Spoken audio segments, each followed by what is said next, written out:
Coming up on today's show. But what I noticed missing was a mental component, an organizing component, because organizing to me is stuff and time and thoughts. Most people aren't getting enough sleep, first of all, but to get a better night's sleep, how does that even tie in with being organized? Well, I noticed that a lot of my clients were complaining about not getting enough sleep. How to get a better night's sleep today on Keeping You Organized.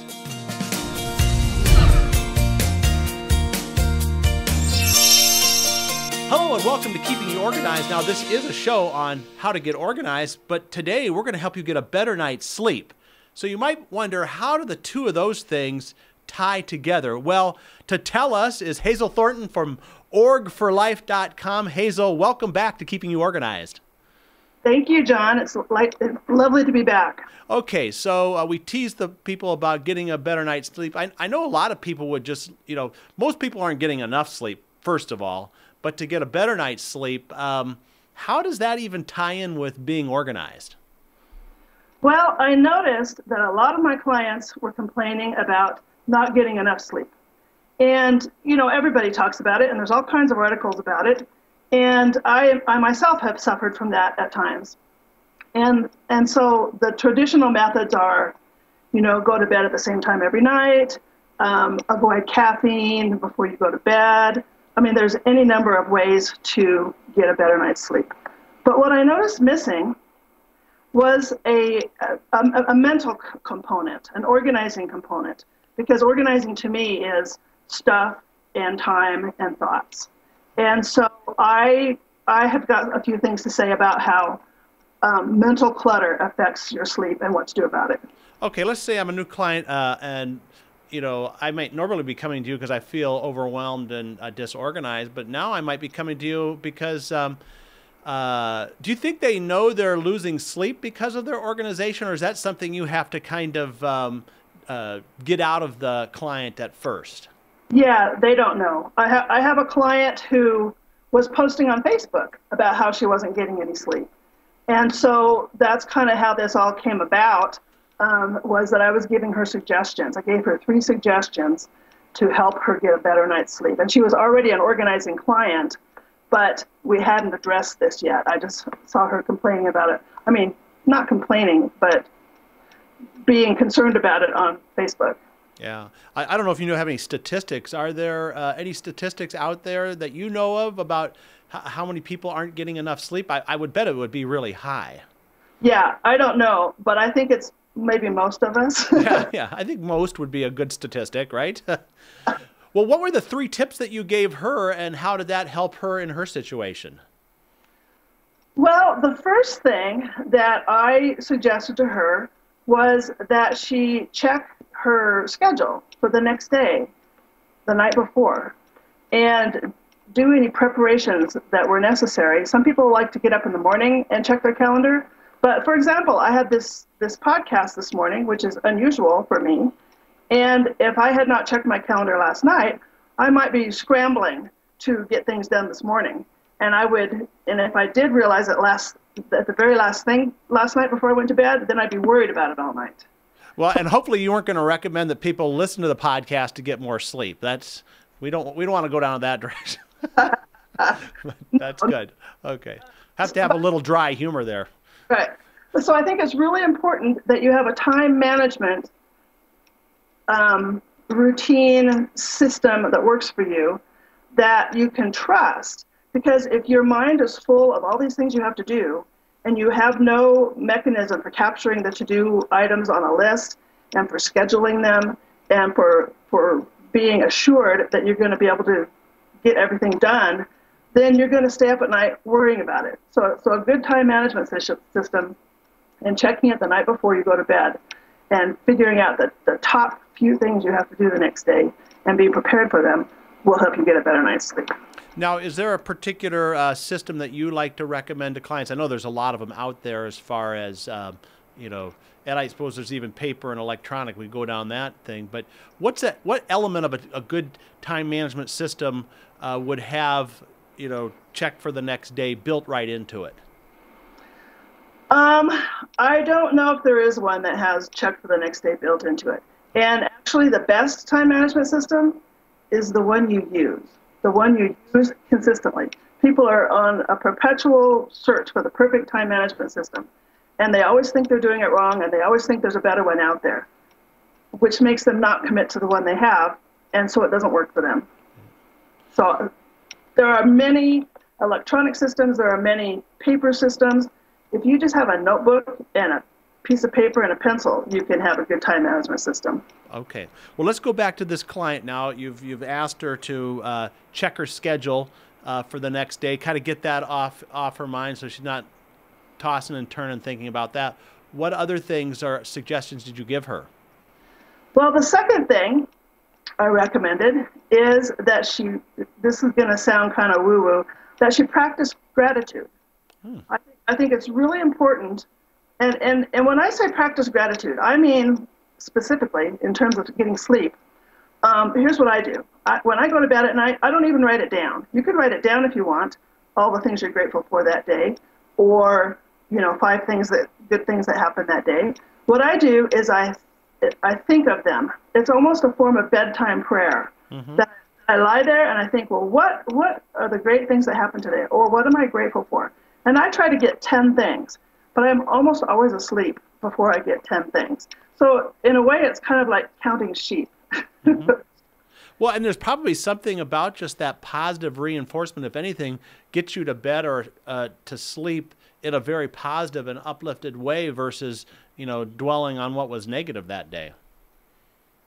And that's exactly right. If you want to think of it as nothing else than replacing negative thoughts with positive thoughts, that's totally valid.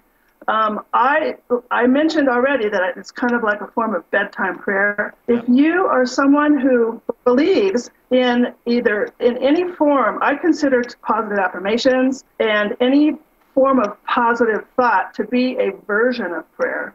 They're all kind of the same thing to me. And if you can do that, if you believe in the power of positive thoughts, then I want people listening to this to think about the power of their negative thoughts. And the way that I like to think of it is that worrying is like praying for something you don't want.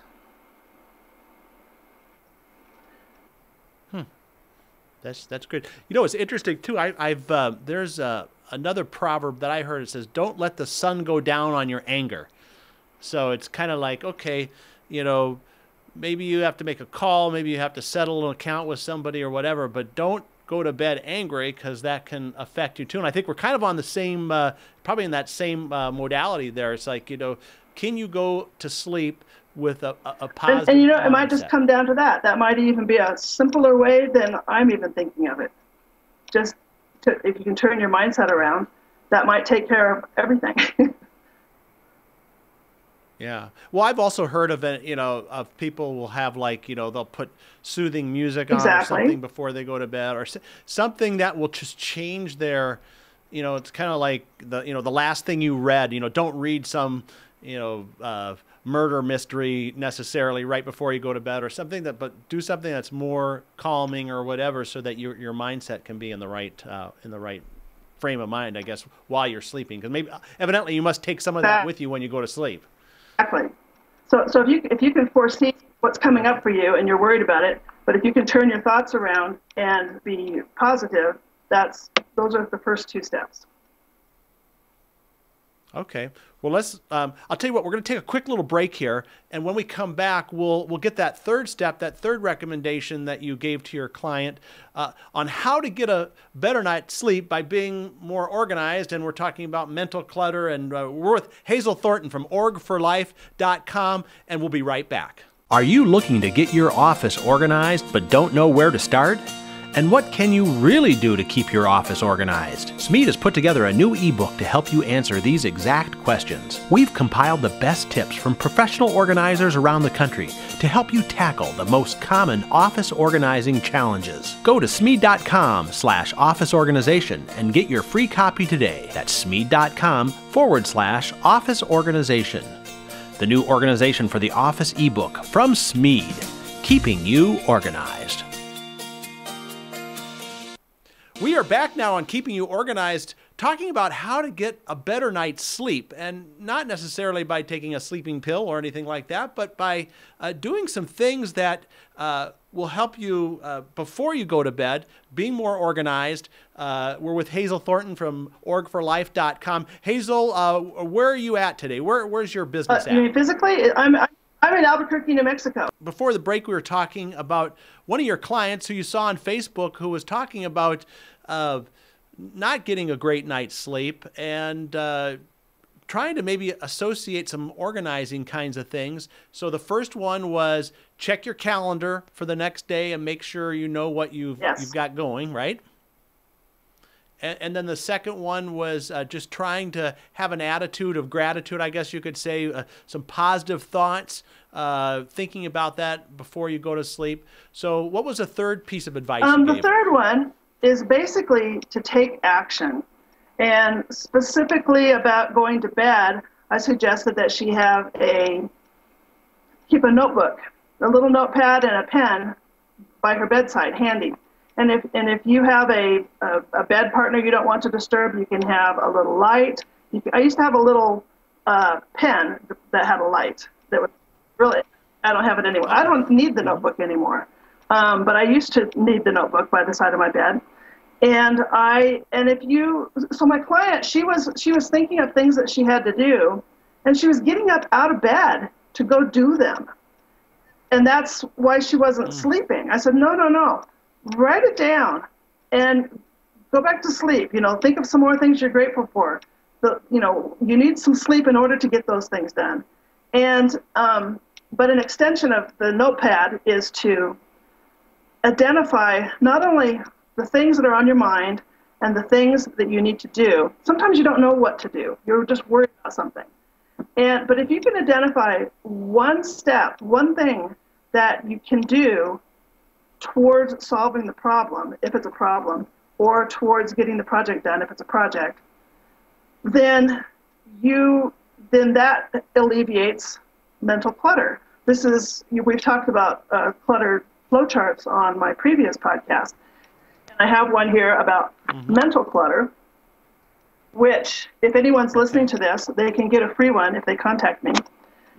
And so what it does is walk you through, the first step is, what are you worried about? And the second one is, can you do something about it? Because if you can't, then worrying is just mental clutter. And if you can, but you do something about it, but you're not doing it, that's also a form of mental clutter. So if you can identify what needs to be done, if you've got a health issue that you're just worried about, write on your notepad that you're going to call the doctor the next morning. Because it's kind of like that open loop concept. If you're thinking about it and you haven't written it down anywhere, it's just going to gnaw on you until you do something on it. But if you can get it written down and like you said, call the doctor. If that is on your task list, let's call it, then you shouldn't have to worry about it because you've already got it taken care of. So you're kind of going down that direction, right? It's true to an extent that your brain thinks you've already got it taken care of, so you can get to sleep. But you really haven't gotten it taken care of. You need to schedule it on your calendar and actually do it. So it can also cause stress to write things on a to-do list and then not schedule those tasks and actually do them. But you're exactly right about the open loop concept. Right. Now, so let's go down that path there. So you have what's the best way to take a task list or a list of things to do and make sure you do have, is it, getting the next steps or scheduling something in a calendar or what's the best way to take that and not let that be sitting there kind of, I always use the example of like, you don't want on a task list, write a book or some kind of thing like that, which is really not a task. It's a much bigger thing than that. So how do you address something like that so you don't have any of those open? Well, some people have more on their mind and more to-dos than others. The ones that have a lot, like I have a lot. And so I have a notebook that has many pages. I have 4 categories. My personal categories are self, others, home, and work. Those are the broad major categories for me. And so if I have a project, I will file it behind the tab of whichever it is. And I might have a whole page, I might have several pages of items related to that project. But I don't expect to get the project done all in one day. So every day, I might choose something from each category just to kind of keep the ball rolling in my top few projects. And so if I kind of categorize my to-dos, if I'm in the middle of the night scribbling down some to-dos on a notepad, then the next day I will transfer them to the appropriate categories. They don't all need to be done the next day, but I've captured them. And then each day or each week, I have a little planning session with myself to decide when am I going to do it. And I either put it on my calendar or I put it on my list for the next day. Well, let's go back to that mental clutter, your checklist or your flow chart. So what were the steps again on that? There's, can you do something about it? Because if you can't, it's just mental clutter. It's like the serenity prayer. You know, what was it? God grant me the serenity to, the wisdom to, wisdom to do what I can and, do, right? So if you can't do anything about it, you need to give it up. Now, now it's easy for me to say, stop it, just stop it. But if you need help stopping worrying about something that you can't control, then you might need to see your clergy member or your therapist or talk to a friend about it. I mean, some people can't just stop it. But if you can, then you've got that mental clutter off your page. And then off your plate, and then if you decide that you can do something about it, maybe something's changed and you realize now you can do something about it. So then you can make that doctor's appointment, or you can have that difficult conversation with someone that you're having a problem with. Or you can take a problem that seemed too big and break it down into smaller parts so that it seems more doable, and you can start doing the tasks one at a time to get to where you want to go. No, I think that really breaks it down well. So are there any, now that the three ideas you had for the one client, are there any other little tips or tricks that you would suggest to people to get a good night's sleep by being either, less cluttered in their mind or a little more organized or having a good system in place? All of the above, but and also all of the tips that you do read about exercising and eating right and going to bed on a regular schedule and having one of the things would be to organize, declutter your bedroom so that you can have a relaxing sleep. Declutter physically the rest of your house so that you have a nice, calm, peaceful environment. So there's mental clutter and physical clutter and emotional clutter.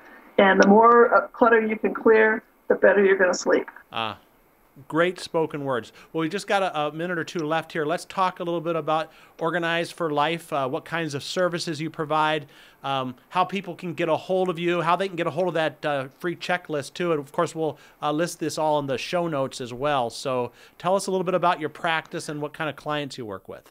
Well, I work mostly with people who are situationally disorganized. And that means they've had a change in their lives. They've moved, they've had a baby, they've got a new job, they've moved their office to their home from the office. And so I help them get back on track. And so that's what I specialize in. I also work virtually with clients, and I do help them with their time management. You bet. Hazel Thornton, orgforlife.com. Now go get a good night's sleep and get on those tasks tomorrow. And we'll talk to you next time on Keeping You Organized. Coming up next time on Keeping You Organized. Okay, step number 1 is gather your photos. So, when you've got digital photos, they could be on your iPhone. They could be in a cloud-based storage system that you're using. They could be on different jump drives. They could be on CDs, but they're all over the place.